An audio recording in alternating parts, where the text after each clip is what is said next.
began. 30 अक्टूबर 1984 को उड़ीसा के भुवनेश्वर में ये स्पीच देते समय इंदिरा गांधी ने बिल्कुल भी नहीं सोचा होगा कि आने वाला दिन सच में उनके लिए काल बनकर आएगा। अगली सुबह 31 अक्टूबर 1984 को इंदिरा गांधी को ब्रिटिश एक्टर पीटर उस्टिवनोव को इंटरव्यू देना था। सुबह 9:12 पर इंदिरा गांधी अपने सरकारी रेजिडेंस से अपने ऑफिस की तरफ निकली। हमेशा की तरह इंदिरा गांधी ने मुस्कुराते हुए अपनी सिक्योरिटी में खड़े बेअंत सिंह की ओर देखा, लेकिन जवाब में उस दिन बेअंत सिंह के हाव भाव हमेशा की तरह नहीं थे। बेअंत सिंह के रिएक्शन से एक बार भी ऐसा नहीं लगा कि उसके सामने देश की प्रधानमंत्री खड़ी है। बेअंत सिंह ने खतरनाक अंदाज में अपनी सर्विस रिवॉल्वर को निकालकर इंदिरा गांधी के ऊपर फायरिंग शुरू कर दी।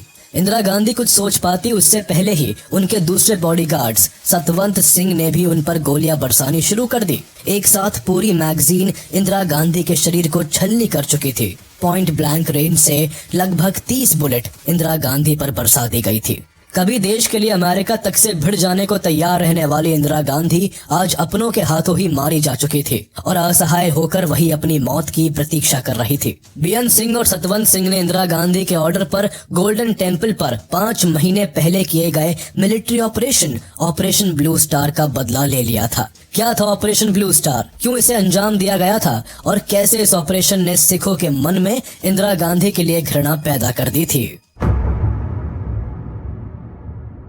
ऑपरेशन ब्लू स्टार के बारे में जानने से पहले आपको पंजाब की हिस्ट्री को जानना जरूरी है। 18वीं शताब्दी तक अंग्रेज भारत की कई रियासतों पर अपना कब्जा जमा चुके थे, लेकिन भारत का पंजाब रीजन उन दिनों सिख एम्पायर महाराजा रणजीत सिंह जी की कमान में था। सिख किंगडम की नींव रखने वाले महाराजा रणजीत सिंह जी ने 1801 से लेकर 1839 तक भारत के एक बड़े भूभाग पर अपना साम्राज्य फैला रखा था। महाराजा रणजीत सिंह की मृत्यु के बाद अंग्रेजों ने सिख एम्पायर को हड़प लिया और इसके साथ ही हरियाणा, जो कि इस किंगडम का पार्ट नहीं था, उसे भी इसके साथ जोड़ दिया। महाराजा रणजीत सिंह के वंशजों को देश के बाहर शिफ्ट कर दिया गया और पेंशन देकर उन्हें चुप करा दिया गया। इसके बाद सिखों के पास अपना कोई रिप्रेजेंटेटिव नहीं था। सिखों के आंतरिक मामलों के लिए अब गुरुद्वारे प्रमुख रूप से उभरने लगे। जो वहाँ के महंत थे वो अब धीरे धीरे गुरुद्वारों को डोमिनेट करने लगे, जो बात सिखों को पसंद नहीं आ रही थी। सिख अपना लोकल रिप्रेजेंटेटिव चाहते थे और गुरुद्वारों के महंतों का ये डोमिनेशन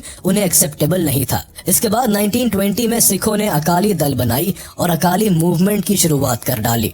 अकाली मूवमेंट को गुरुद्वारा रिफॉर्म मूवमेंट भी कहा जाता है। ये मूवमेंट गुरुद्वारों में रिफॉर्म लाने का एक अभियान था। इसका एम था ब्रिटिश सरकार पर प्रेशर बिल्डअप करके महंतों को गुरुद्वारे से निकालना।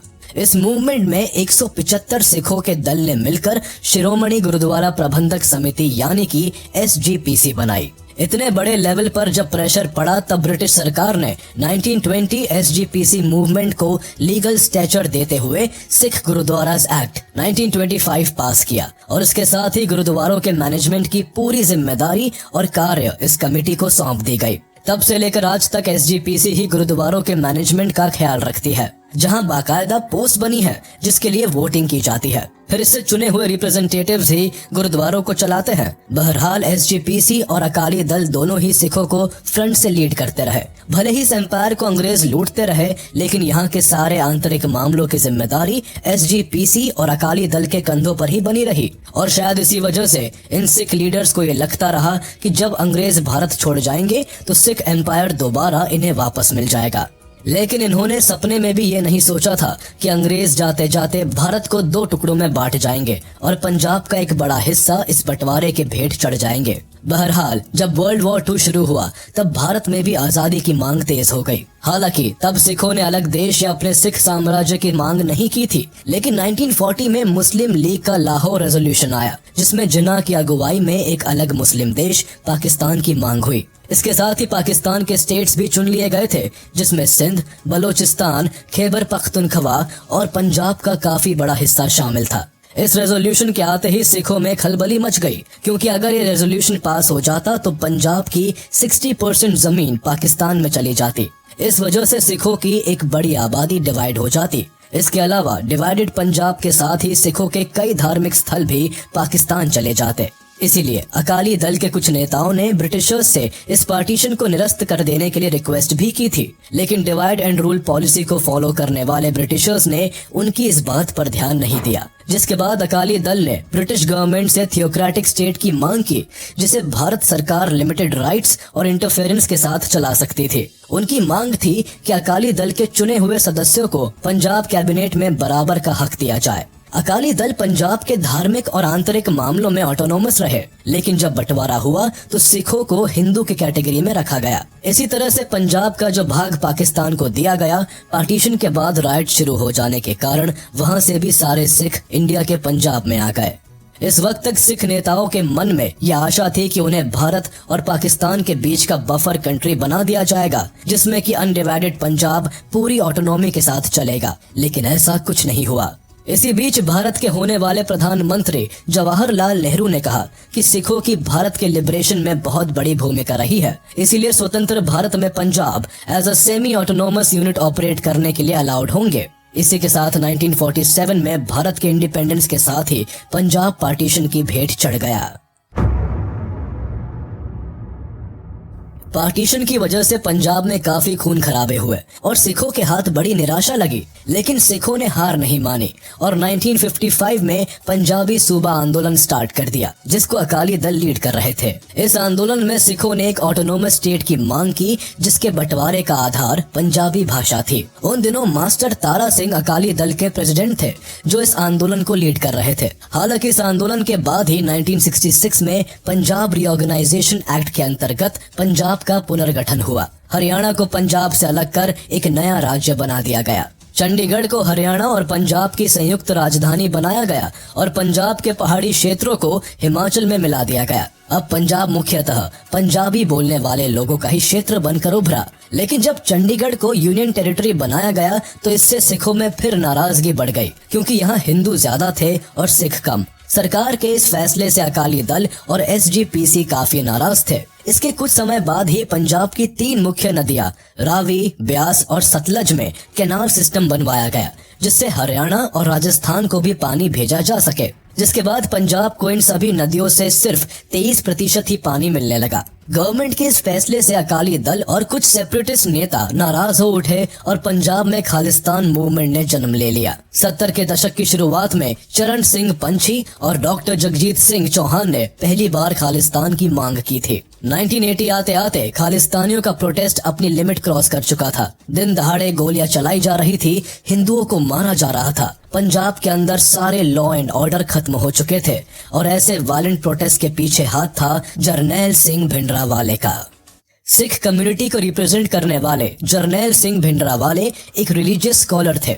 1977 में उन्हें दमदमी टकसाल का हेड बनाया गया। अमृतसर से 40 किलोमीटर नॉर्थ में लोकेटेड दमदमी टकसाल सिख की रिलीजियस एजुकेशन का प्रमुख सेंटर है।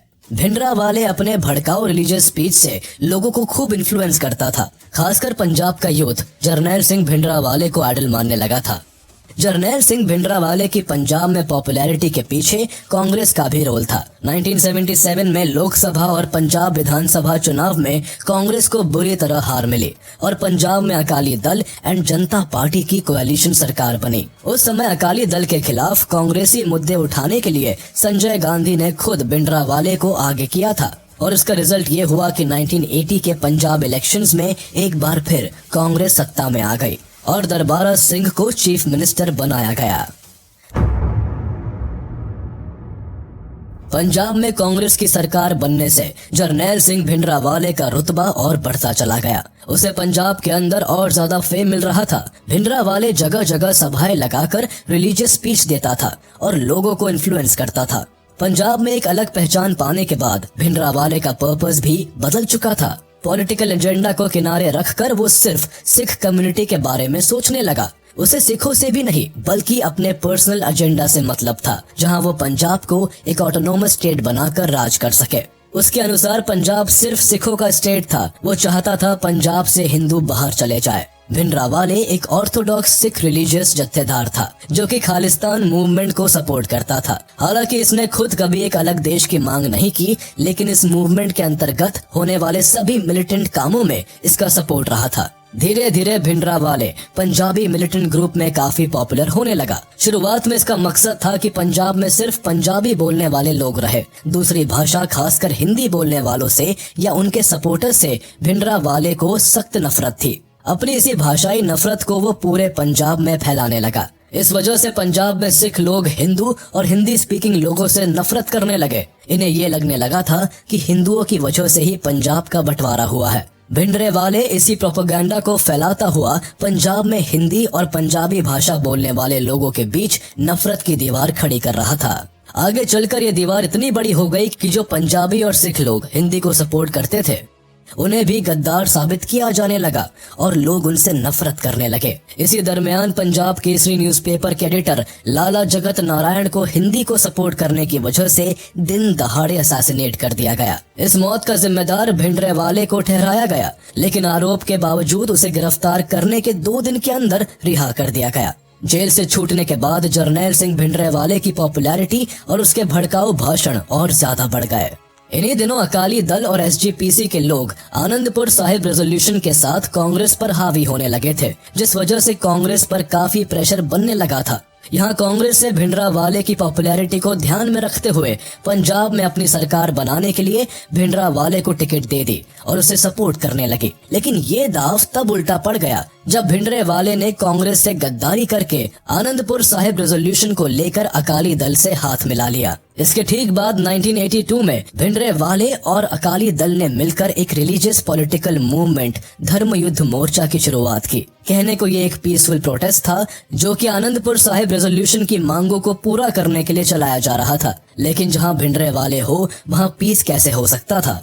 इस मोर्चा के दौरान हिंदुओं और हिंदी सपोर्टर्स पर बहुत अत्याचार किए गए, उन्हें जान से मारा जाने लगा। हालांकि पंजाब के चीफ मिनिस्टर दरबारा सिंह ने इस मूवमेंट में हो रहे वायलेंस पर लगाम लगाने की कोशिश जरूर की, लेकिन कुछ ना हो सका और आखिर में इस वायलेंस में सैकड़ों लोगों की मौत हो गई। आनंदपुर साहिब रेजोल्यूशन को पास करवाने के लिए भिंडरावाले वायलेंट तरीके का इस्तेमाल करने लगा और 1982 में भिंडरावाले ने स्वर्ण मंदिर को अपना घर बना लिया और वहीं से भड़काऊ भाषण देना शुरू कर दिया। इसके भाषणों की वजह से अब पंजाब में हिंदुओं का कत्लेआम शुरू हो गया।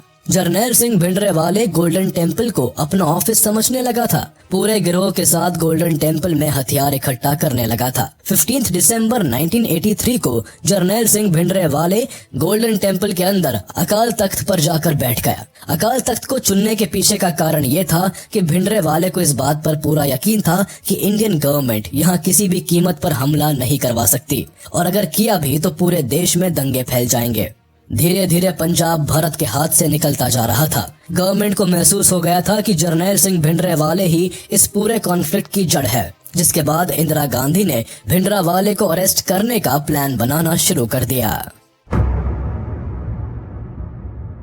पंजाब में जब सिचुएशन बहुत अधिक बिगड़ने लगी तो भारत सरकार परेशान हो गई और पंजाब को बचाने के लिए भिंडरावाले को रोकना बहुत जरूरी हो गया था। इसीलिए रॉ की एक स्पेशल टास्क फोर्स ने एक सीक्रेट प्लान बनाया जिसका कोड नेम था ऑपरेशन सनडाउन। इस प्लान के अकॉर्डिंग रॉ की एक खास टीम भिंडरावाले को गोल्डन टेम्पल के गुरु नानक निवास, जहां पर भिंडरावाले डेरा जमाए बैठा था, यहां से चुपचाप उठाने वाली थी। रॉ के ऑफिसर्स ने इस प्लान को एग्जीक्यूट करने के लिए बेस पर रिहर्सल भी कर ली थी, लेकिन इंदिरा गांधी ने इस प्लान को रिजेक्ट कर दिया। उन्हें लगा कि इस तरह के सीक्रेट ऑपरेशन की वजह से मामला और अधिक बिगड़ सकता है, इसीलिए उन्होंने नेगोशिएशन और पीस टॉक को प्रायोरिटी दी। हालांकि भिंडरावाले कभी भी समझौते या बातचीत के लिए नहीं माना, उल्टा पंजाब में क्राइम और बढ़ गया। इन्हीं दिनों 25 अप्रैल 1983 को deputy inspector general of police Avtar Singh अतवल की दरबार साहिब के सामने दिन दहाड़े हत्या कर दी गई और उनकी लाश वही 2 घंटे तक पड़ी रही। भिंडरावाले के आदेश के बाद ही उनकी लाश वहां से उठाई गई।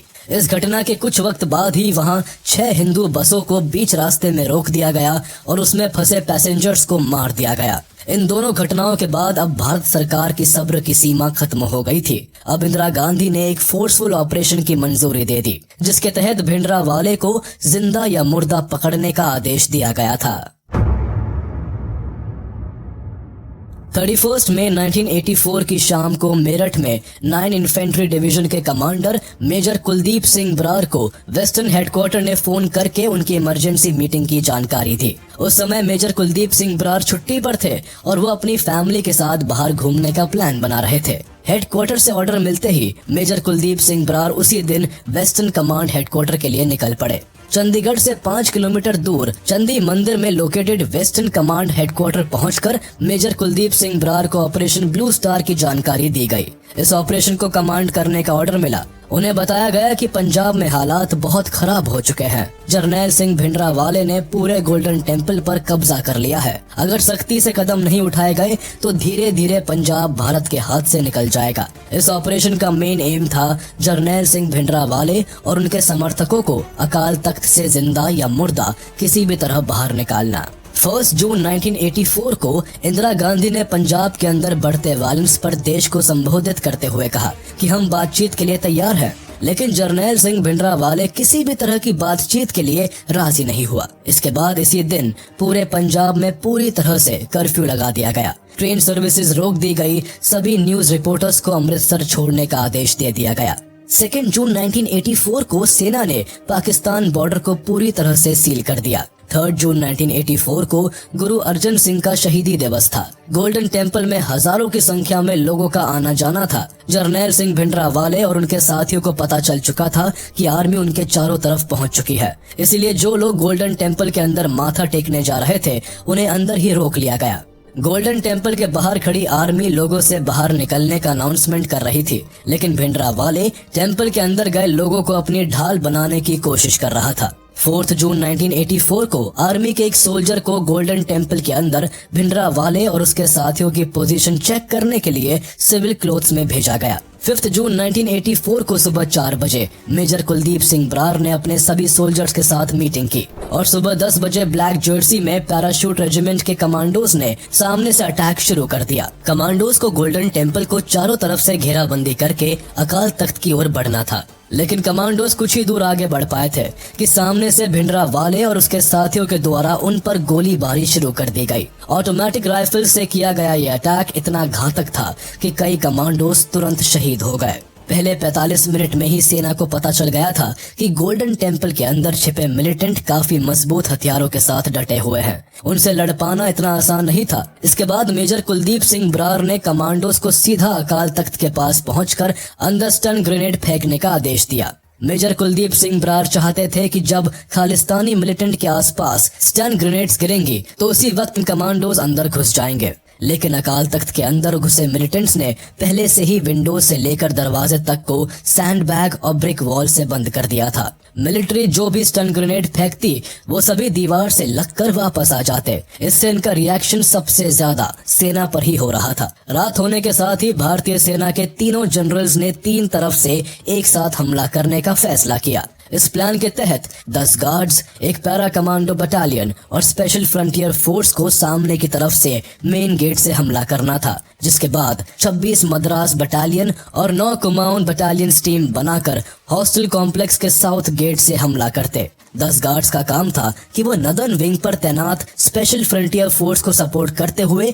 मंदिर के वेस्ट फ्रंट को सिक्योर करेंगे। एक पैरा कमांडो का काम था कि वो हर मंदिर साहिब के अंदर जाएंगे। इसी तरह 26 मद्रास को सदर्न और ईस्टर्न कॉम्प्लेक्सेस को सिक्योर करना था, जिससे कि चारों तरफ से हर मंदिर साहिब को घेरा जा सके। 9 कुमाऊन बटालियन को ये टास्क दिया गया था कि वो SGPC बिल्डिंग एंड गुरु रामदास सिराई को भी चारों तरफ से घेर लेंगे। इसके बाद 12 बिहार को हर एक टीम को फायर सपोर्ट देने का काम सौंपा गया था। इसके अलावा इन्हें बाकी टीम्स को आगे बढ़ने के लिए सबसे आगे रहकर दुश्मन को भटकाना या मार गिराने का काम दिया गया था। लेकिन अकाल तख्त के अंदर जाने के लिए सेना का ये प्रयास भी सक्सेसफुल नहीं रह सका। इंडियन आर्मी पर केवल सामने से ही हमले नहीं हो रहे थे, बल्कि खालिस्तानी मिलिटेंट्स जमीन के नीचे भी छिपे थे और वहां से अटैक करके फिर नीचे छिप जाते थे। सेना के जवान लगातार चोटें खा रहे थे। ऐसे में मेजर कुलदीप सिंह बरार ने आर्म्ड पर्सन कैरियर को यूज करने का ऑर्डर दे दिया, लेकिन जैसे ही आर्म्ड पर्सन कैरियर आगे बढ़े उसे चाइनीज रॉकेट लॉन्चर से उड़ा दिया गया। रात बीतती जा रही थी। ये भी डर था कि अगर ये ऑपरेशन सुबह तक चलता रहा तो हजारों की संख्या में भीड़ आ जाएगी, तब मुश्किल और बढ़ जाएगी। लगातार घायल होते सैनिकों को देखकर मजबूरन मेजर कुलदीप सिंह बरार ने टैंक्स की मांग की। सुबह सर पे आ रही थी। ऐसे में टैंक्स को आदेश दिए गए कि अकाल तख्त के ऊपर बनी बिल्डिंग पर गोले बरसाए, जिससे थोड़े बहुत पत्थर गिरने से लोग डरकर बाहर आ जाए। लेकिन इसके बाद जो हुआ उसने गोल्डन टेम्पल पर हमेशा के लिए निशान छोड़ दिए। सेना ने टैंक से कम 80 गोले दागे थे। 6 जून 1984 की सुबह जब अकाल तख्त के पास सोल्जर्स पहुंचे तो भिंडरावाले और उसके 40 साथियों की डेड बॉडी पड़ी थी। 7 से 10 जून तक अकाल तख्त में पड़ी लाशों को बाहर निकाला गया। जरनैल सिंह भिंडरावाले के साथ इंडियन आर्मी के retired major general Shahbag Singh की बॉडी भी मिली, जो पूरे प्लान के साथ खालिस्तानी मिलिटेंट्स का साथ दे रहे थे। अब जाकर इंडियन आर्मी को पूरा माजरा समझ में आया। इतनी सॉलिड मिलिट्री प्लानिंग भिंडरावाले की नहीं बल्कि 1971 के war hero major general Shahbag Singh की थी, जिनकी वजह से इंडियन आर्मी गोल्डन टेम्पल में घुसकर भिंडरावाले को नहीं पकड़ पाई और मजबूरन वहां गोले दागने पड़े। ऑपरेशन ब्लू स्टार में हुई बड़े लेवल की कैजुअलिटी का कारण former Indian army soldier major general Shahbag Singh थे। शाहबाग सिंह इंडियन आर्मी के एक बड़े अफसर थे। इन्होंने 1971 ईस्ट पाकिस्तान लिबरेशन वॉर में एक हीरो की भूमिका निभाई थी। मुक्ति वाहिनी को आर्म ट्रेनिंग देने और गुरिल्ला वॉरफेयर सिखाने के साथ साथ इन्होंने दुश्मनों के दांत खट्टे कर दिए थे। इन्होंने भारत की कई वॉर्स में अहम भूमिका निभाई। 1971 वॉर के बाद शाहबाग सिंह न सिर्फ इंदिरा गांधी के बल्कि पूरे भारत और बांग्लादेश की आंखों के तारे बन गए थे। बांग्लादेशी इन्हें प्यार से जनरल एस बैग कहकर बुलाते थे। लेकिन सारा मामला तब बिगड़ गया जब शाहबाग सिंह पर भ्रष्टाचार के केस लगे और उन्हें बिना कोर्ट मार्शल के इंडियन आर्मी से निकाल दिया गया। गौर करने वाली बात यह है कि उनकी मिलिट्री सर्विस खत्म होने के एक दिन पहले उन्हें इस तरह से आर्मी से डिसमिस किया गया था। ये साल था 1976 का, जब 1971 के वॉर हीरो को आर्मी से इतनी इंसल्ट के साथ निकाल दिया गया था। हालांकि बाद में फरवरी 1984 में उन्हें सभी एलिगेशन से सम्मान सहित बरी कर दिया गया था, लेकिन तब तक बहुत देर हो चुकी थी। दरअसल मेजर जनरल शाहबाग सिंह को बिना कोर्ट मार्शल के ही आर्मी से निकाल दिया गया था और इसके साथ ही इनके सारे रिटायरमेंट बेनिफिट्स भी छीन लिए गए थे, जिससे कि शाहबाग सिंह अब बदले की आग में झुलस रहे थे। एक टाइम पर देश के लिए अपना बाल तक कटवा लेने वाले फौजी शाहबाग सिंह अब धर्म युद्ध मोर्चा में अपने देश के खिलाफ ही जुट गए और भिंडरावाले के मिलिट्री एडवाइजर बन गए। अब भिंडरावाला भारत सरकार से लड़ने के लिए तैयार हो चुका था। उसके भड़काऊ भाषण, वायलेंट मूवमेंट काफी ज्यादा बढ़ चुके थे और शाहबाग सिंह को ज्वाइन करने के बाद उसकी मिलिट्री आर्मी की ट्रेनिंग भी मिलने लगी थी, जिससे कि पंजाब भारत सरकार के हाथों से बाहर जाने लगा। इस ऑपरेशन ने भारतीय इतिहास की दिशा ही बदल कर रख दी। अपने सबसे पवित्र धार्मिक स्थान पर हमले को लेकर सिख समुदाय के बीच नाराजगी बहुत बढ़ गई थी। इस ऑपरेशन ने सिखों के मन में एक ऐसी दीवार बना दी कि जिसे आज तक मिटाया नहीं जा सका है। ऑपरेशन की टाइमिंग पर भी सवाल उठाया गया, क्योंकि 3 जून 1984 को सिख गुरु अर्जन सिंह का शहीदी दिवस था, जिसके कारण मंदिर परिसर के अंदर बड़ी संख्या में भक्त मौजूद थे और उसी समय इस ऑपरेशन को स्टार्ट किया गया था, जिसके कारण काफी सारी इनोसेंट पब्लिक मारी गई थी। गोल्डन टेम्पल की पूरी लाइब्रेरी जल गई थी। किताबों के साथ साथ सिख गुरुओं के सिग्नेचर और उनके कपड़े भी जल गए थे। 554 खालिस्तानी मिलिटेंट मारे गए थे और 1592 लोगों को हिरासत में ले लिया गया था। वहीं दूसरी ओर इस ऑपरेशन को अंजाम देने में 83 सैनिक शहीद हो गए और 236 सैनिक घायल हो गए। आर्मी के इस ऑपरेशन से गवर्नमेंट में कई बड़े पदों पर बैठे सिखों ने रिजाइन दे दिया था। गवर्नमेंट की ओर से मिले हुए सम्मान लौटाए जा रहे थे और इंदिरा गांधी की मौत का फरमान जारी किया जा रहा था। भले ही भिंडरावाले के आतंक का अंत हो चुका था, लेकिन इसकी कीमत खुद प्रधानमंत्री इंदिरा गांधी को अपनी जान देकर चुकानी पड़ी थी। इंदिरा गांधी के दोनों बॉडीगार्ड्स बेअंत सिंह और सतवंत सिंह ने अपनी गन्स की सभी गोलियां उनके शरीर पर खाली कर दी थी। यहाँ ध्यान देने वाली बात यह थी कि इंदिरा गांधी की मौत का फरमान जगजीत सिंह चौहान ने पहले ही दे दिया था। दरअसल इन दिनों खालिस्तानी मूवमेंट को बढ़ाने के लिए जगजीत सिंह चौहान ने लंदन और पाकिस्तान जैसे देशों में जाकर जोरों शोरों से इसका प्रचार किया था। चौहान ने ही आनंदपुर साहिब में काउंसिल ऑफ खालिस्तान की स्थापना की और खुद को इसका सेल्फ क्लेम्ड प्रेसिडेंट बनाया था। 1984 में जब ऑपरेशन ब्लू स्टार को अंजाम दिया गया तो चौहान ने बीबीसी लंदन को एक इंटरव्यू देते हुए ये कहा था कि जल्दी ही भारत की पीएम मिसेस गांधी और उनके परिवार का गला काट दिया जाएगा और ये काम हमारे सिख भाई जल्दी ही करेंगे। हालांकि ये इंटरव्यू जून में आया था, लेकिन इसे नजरअंदाज कर दिया गया था और फिर उसी साल अक्टूबर 1984 में इंदिरा गांधी की हत्या कर दी गई, जिसके बाद दिल्ली सहित देश में कई जगह दंगे शुरू हो गए थे जिसमें हजारों सिख मारे गए। 23 जून 1985 भारत के लिए वो भयावह दिन था जिसमें 300 से ज्यादा भारतीय मूल के लोग बेमौत मारे गए थे। इस दिन एयर इंडिया फ्लाइट 182 कनाडा से लंदन होते हुए भारत की उड़ान भर रही थी, जिसमें अचानक से एक विस्फोट हो गया। आयरिश कोस्ट के ऊपर हुए इस विमान विस्फोट में सारे के सारे लोग मारे गए। फ्लाइट में सवार 329 लोगों में से सिर्फ 131 लोगों की ही लाश मिल सकी थी। इस फ्लाइट में बॉम्ब से भरे सूटकेस रख दिए गए थे। अभी इधर ये हादसा होने ही वाला था कि उसके थोड़ी देर पहले टोक्यो के नरिता एयरपोर्ट पर एक और विस्फोट हुआ, जिसमें 2 जापानीज बैगेज हैंडलर्स की जान चली गई। ये बैगेज हैंडलर्स जापान से बैंकॉक जाने वाली एयर इंडिया की फ्लाइट्स का सामान ढो रहे थे, लेकिन ये समय से पहले ही फट गया। इस हादसे से फ्लाइट के सैकड़ों लोगों की जान तो बच गई, लेकिन पूरे पैसेंजर्स में डर का माहौल फैल गया। इन्वेस्टिगेशन के बाद पता चला कि यह बॉम्बिंग भी एयर इंडिया 182 बॉम्बिंग सीरीज का ही हिस्सा थी। बाद में जब कनाडा की ओर से इस मामले की जांच की गई तो उन्होंने इसका जिम्मा सिख सेपरेटिस्ट पर लगाया। कुछ टाइम बाद तलविंदर सिंह परमार, जो कि एक सिख एक्सट्रीमिस्ट ग्रुप बब्बर खालसा के लीडर थे, और इंदरजीत सिंह रियात नाम के इलेक्ट्रीशियन को अरेस्ट किया गया था। 1992 में पंजाब पुलिस के साथ हुए एक मुठभेड़ में तलविंदर सिंह परमार मारा गया। इसकी मौत के बाद इसे सिख मिलिटेंट और 1984 एयर इंडिया बॉम्बिंग का जिम्मेदार माना गया। इस ऑपरेशन का सोल मकसद था कि प्रो खालिस्तानी मिलिटेंट्स को पंजाब से खत्म करना, जिससे कि देश की सॉवरेनिटी और पीस बरकरार रहे। 30 अप्रैल 1986 को ऑपरेशन ब्लैक थंडर को लॉन्च किया गया था, जिसमें 200 सिख मिलिटेंट्स जो गोल्डन टेम्पल में पिछले 3 महीनों से जमे हुए थे उन्हें बाहर निकालना था। इस ऑपरेशन में 700 बीएसएफ और 300 ब्लैक कैट कमांडोज ने भाग लिया था। इतनी बड़ी सेना के बावजूद कुल 8 घंटे में यह ऑपरेशन पूरा हुआ था। हालांकि जो लोग गिरफ्तार हुए वो लैक ऑफ एविडेंस की वजह से 2 महीने बाद ही रिहा हो गए थे। ऑपरेशन ब्लैक थंडर अपने फर्स्ट फेज में ज्यादा सक्सेसफुल नहीं रहा था, जिसके कारण 9 मई 1988 को इसके सेकंड फेज को लॉन्च किया गया, जिसमें लगभग 1000 स्पेशल टास्क फोर्स को शामिल किया गया था। इस मिशन को अंजाम देने के लिए टास्क फोर्स के सिपाहियों ने अपने बाल बढ़ाने भी शुरू कर दिए थे ताकि वो सिख मिलिटेंट्स में ब्लेंड हो सके। इसी वक्त स्पाई मास्टर कहे जाने वाले अजीत डोभाल अपने टीम के साथ सिविल कपड़ों में जाकर मिलिटेंट से मिल गए थे, जिससे कि टेंपल के अंदर छिपे मिलिटेंट्स की सारी इंटेलिजेंस इकट्ठी की जा सके, जो कि ऑपरेशन के टाइम काफी कामगार साबित हुई। फाइनली 18 मई को मिलिटेंट्स के सरेंडर के बाद ये ऑपरेशन खत्म हुआ। इस ऑपरेशन के बाद पंजाब में थोड़ी स्टेबिलिटी आई और खालिस्तान मूवमेंट लंबे समय तक धीमा रहा।